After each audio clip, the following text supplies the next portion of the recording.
Salutations, this is Dave from System Degenerate. I've just woken up and I'm currently in a state of undress, so I'm not going to be putting myself in this video. What I am going to do, however, is to do a video about string gauges, because this is this week's ST lesson video, which I probably should have said. Haven't done one of these for a little while, was super busy over Christmas, but I got a chance to do some now, so here's what I'm going to do. I'm going to talk about what gauges you need and why you might need them, and things to take in consideration because it's something that's often overlooked. Now, I'm going to show you some of my guitars here, and I'm going to point out that these guitars, they all have the standard, well, what I would consider the standard 25.5-inch scale length. Now, for those of you who don't know, the scale length is essentially the length of the string from the nut all the way down to the bridge. And that basically is something that I'm trying to make myself sound really smart by saying. And on top of that, it is also something that will affect the tension of the strings. Now, the longer scale lengths like these, which are the proper scale lengths, so use them because that's the proper scale length. It's not only this namby-pamby 24 3/4-inch scale length. What is that, 24 3/4 inches? Doesn't matter. I am rambling. Ignore my rambling. Anyway. What you basically get from the standard scale length is a good amount of string tension. Now, because the strings are already quite tense, you want to be using a thinner gauge on them if you're tuning up to something like standard or D sharp. Now, what that basically does is that means there's not too much tension being pulled on the truss rod there. So, on this particular one, I'm tuned to D sharp, and that's a half step down from standard, but it's still a pretty high tuning. So I've got a set of 9s on this. Now that's 9 up to 42.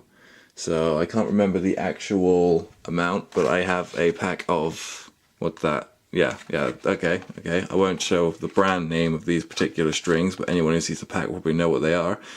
That's 9, 11, 16, 24, 32, 42. It's the gauge in terms of, I don't know, something to do with the diameter of a millimeter or something like that, but yeah, you get the picture. Anyway, if I were to use 10s on this and then tune it up to standard, it would pull the truss rod out and knock the neck out of shape, which I've actually had happen to this particular guitar here, and it took me a long time to get the action low enough that it was basically playable again. It's still a little higher than I like it, but hey, it was my fault for that.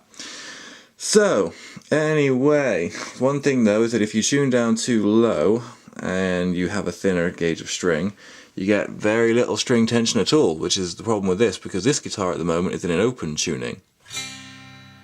Sounds nice, doesn't it? Because it's an open C tuning. Now basically I've got a set of 10s on this because it's going down to C.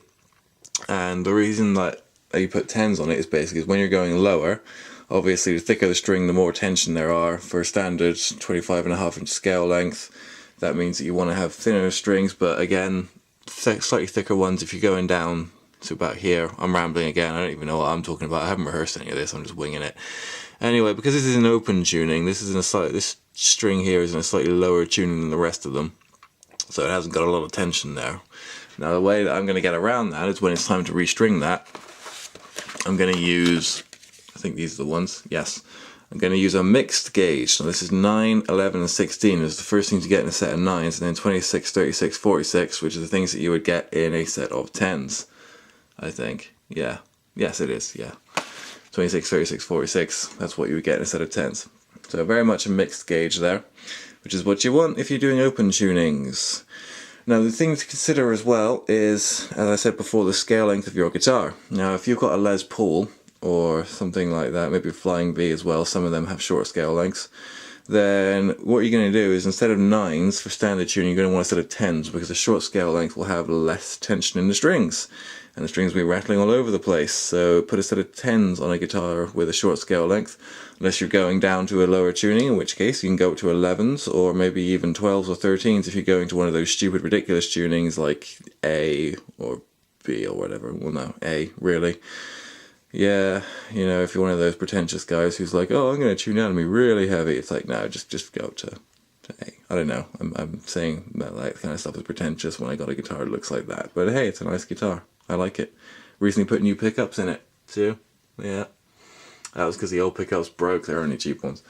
Anyway, enough of my rambling on. So essentially that's the thing to take into consideration with string gauges. What tuning you're going to be using and what the scale length of the guitar is. Remember that if you have a longer scale length you want thinner strings. You want to get thicker strings depending on how low you're tuning. So 8s or 9s for standard tuning on a standard scale length. Go down to 10s for C tuning or C sharp tuning, as is what we use for some of our songs in SD. As a C sharp tuning. It's the D sharp tuning. This is the D tuning. Yeah, anyway. So, yeah, obviously short scale length, use thicker strings anyway, but don't go crazy because you will pull on the truss rod. I'm going to wrap this video up now because I think I've rambled for long enough, so see you guys later. Salutations, peace out, all that kind of business.